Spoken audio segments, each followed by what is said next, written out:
Live on the Newsfeed late night. Thanks for staying with us. Gauteng Education MEC Lesufi has called for swift investigations into ill discipline and violence at Gauteng schools. This follows reports of violent acts by pupils, some of whom were captured on social media. Gauteng Education spokesperson Steve Mabona joins us now to talk to us more on this. Steve, good evening and thank you very much for your time this evening.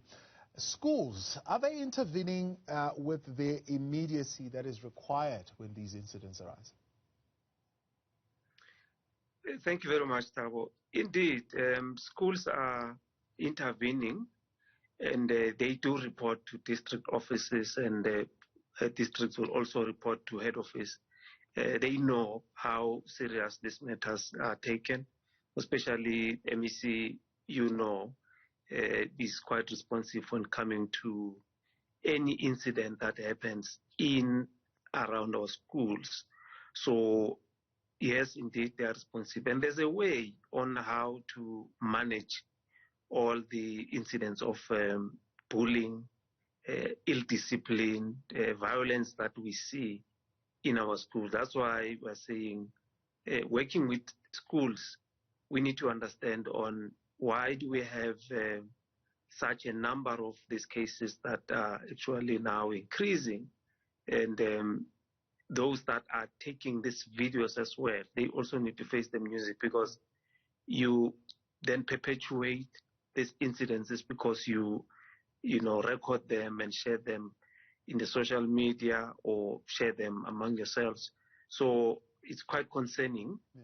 Hence, we feel that we need to do more, and we work very closely with our schools, and they are very much cooperative. So talk to me then about those tools that you say are available. I know you've got precautionary suspension while investigations are being done as one of the measures. You've got psychosocial services as well, support for the victims, but also for the perpetrators themselves. You've got some overall advocacy campaigns that you're doing. Are these adequate enough interventions?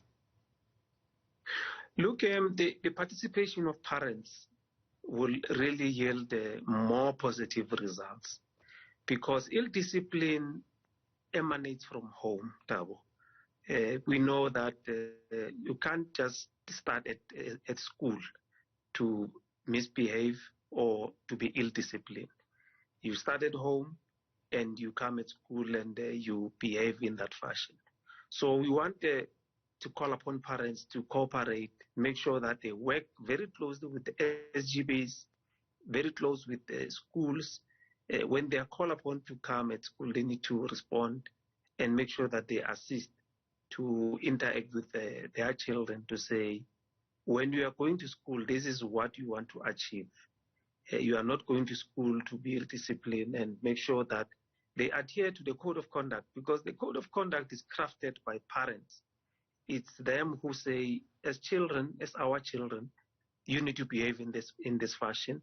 Make sure that you respect, make sure that you understand that teachers are there to educate.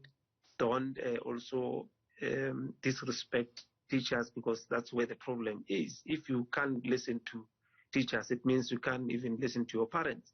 So parents' participation in assisting us to make sure that we don't have such ill discipline will come a long way.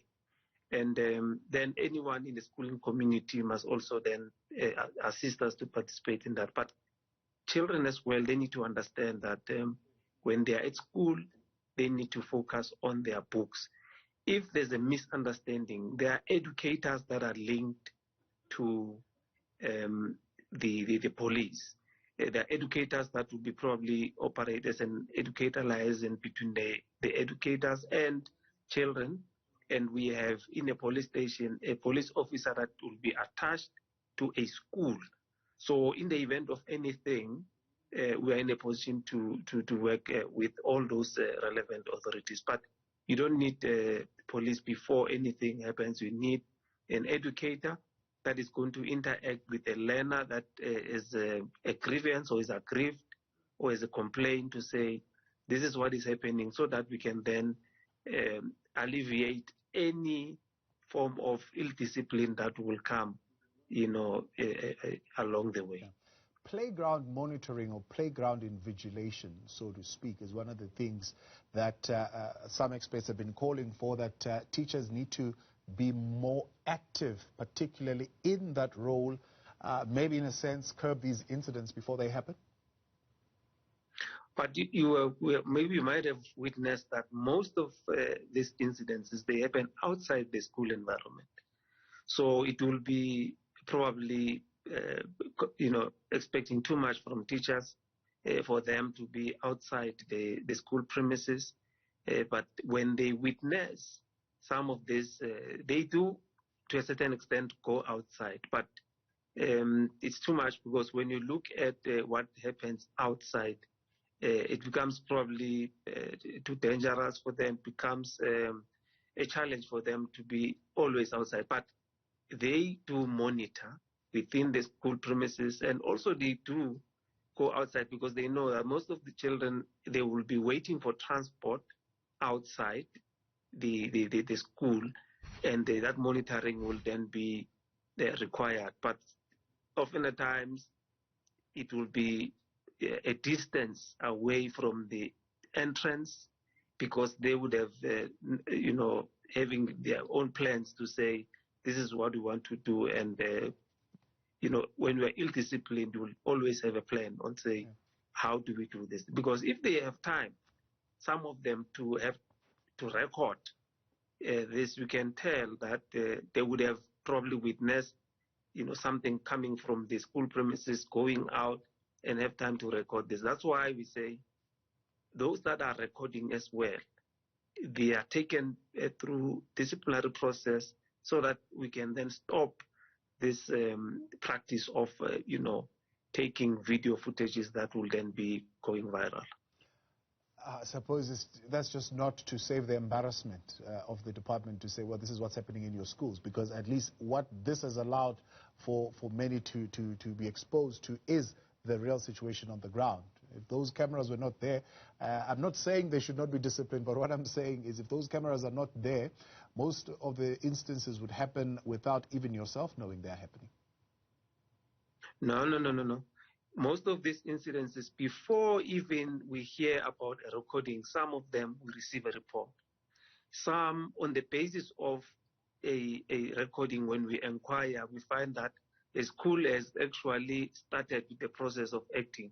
Because, for instance, an incident that, went viral, where two, girl learners were fighting, when we interacted with the school, they also actually gave us a report to say, no, already this is what we have done before even you inquiring, because we knew about the incident, because some of the learners would have reported to educators. That's why we say there's an educator liaison that will always know on what is happening, on the ground. So it's not a matter of us trying to say we don't want these videos to embarrass us, but we know that one way or the other, if there's something that is happening or that has happened in the schooling environment, one way or the other, there are those children that are disciplined that will go to the staff room and say, educator so-and-so, this is what is happening. And some educators will come running to witness some of the things, but even if they didn't witness, they will be in a position to say, it's so-and-so, then bring them to the staff room, and then the SGB will then start with the process of interacting with the parents and, invoke the code of conduct. So it's not that we are running away from embarrassment, but we are saying if you continue to record and disseminate, you in a way perpetuate this. So that's why we also want to call upon them to say, no, let's not do this. Let's make sure that let's report, and educators have a form of managing any ill discipline, be it bullying, be it violence. They know what to do. I mean, it's a serious case. They know that police must be called, and the perpetrator must be, addressed as per, the legislation. So that's what we are putting an emphasis on as the department. Yeah, let's talk about that a little bit more. The severe cases, parents of children who've been violently attacked would like this to be characterized differently, more than just say it's ill discipline, more than just say it's bullying, but they would like these to be characterized as assaults. What do you say to that as the department? No, we agree. We agree. I mean, an assault is an assault. That's why if an assault occurred and the parent is not there, anyone who happened to be aware, there's a responsibility according to laws that are administering children to say you need to report that, and they are scheduled as your serious offenses or not serious offenses. Serious offenses, that's why you find school, they suspend immediately, and then the disciplinary process will follow at the later stage. So they know how to manage. And, bullying, like for instance, was identified as a challenge. That's why when we go to your lower grades, your grade 4, they teach on how to detect a bully at that, low level, to say you need not to take it light. You must report, because if one learner do this, that must be an alarm for you to say, look, there's a red flag here, you need to report. So we take that very serious. So an assault is an assault. I mean, like a case where a learner, today step another learner, from one school to the other. So, I mean, where to, call the police, because it's an assault which police need to investigate, and that case is open. Fortunately, the learner, was taken to hospital and was saved. So the learner was then discharged at a later stage.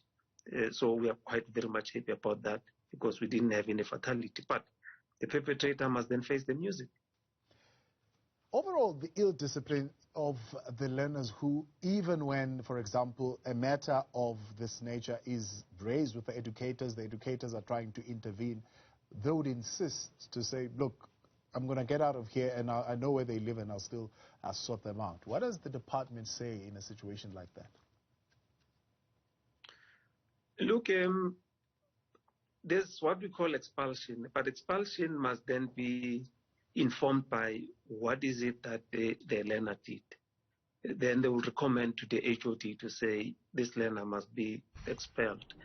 And learners need to understand that if you are expelled from one school, it's quite difficult for you to be placed at the school B. If you are expelled at school A, school B might say, no, we don't want to admit. And it sometimes becomes so difficult to place those children, because they end up not being placed. Though we are compelled to say, if a child that is of a school-going age is expelled at one school, you need to make sure that you place that child at the other school. But some schools are reluctant, and they end up probably not being accepted at the other school. So it becomes difficult. You need to negotiate to move from one school to the other up until you place that child. So they need to understand that it's not easy if you are expelled at one school to be placed at the other. Though at the later stage you will probably be placed, but it's quite difficult. So that's what they need to understand. And if you continue to be ill-disciplined, indeed, you're going to be expelled one way or the other. Steve Mabona, I appreciate your time. Thank you very much for joining us. Gauteng Education spokesperson Steve Mabona, the department calling for a quick investigation into ill discipline and incidents of attacks that have been witnessed in Gauteng schools in recent times.